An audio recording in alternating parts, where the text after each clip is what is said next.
Hello hi అండి. మనం ఇంట్లోనే ఫ్రైడ్ రైస్ చేసుకోవడం ఎలాగన్నది ఈ వీడియోలో చూపిస్తున్నాం. అందరికీ హాయ్ అండి. ఫస్ట్గా చికెన్ ఫ్రై చేసుకొని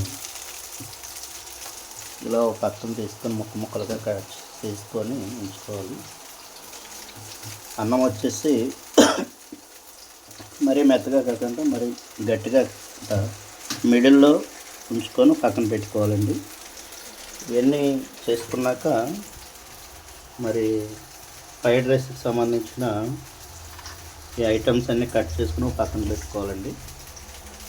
అవన్నీ తీసుకొని ఒక కళాయిలో నూనె పోసుకొని అన్నీ చేసుకొని ఇవన్నీ అందులో వేసి ఫ్రై చేసి ఇలా ఫ్రైడ్ రైస్ ఇంట్లోనే మనకు నచ్చిన విధంగా చేసుకోవచ్చండి. మరి బయట ఫుడ్కి ఇంట్లో ఫుడ్కి వేరియేషన్ ఎందుకు ఏంటంటే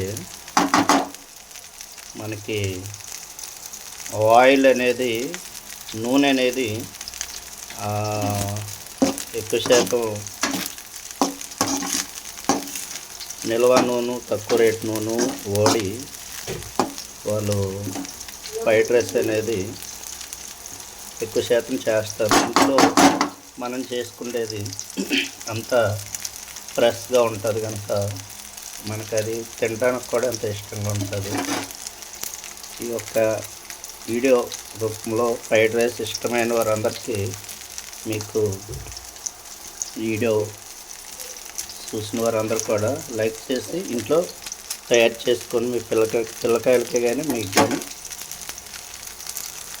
ఇంట్లో రెడీ చేసుకోవచ్చు. ఓకే అండి, అందరికీ బాయ్ అండి.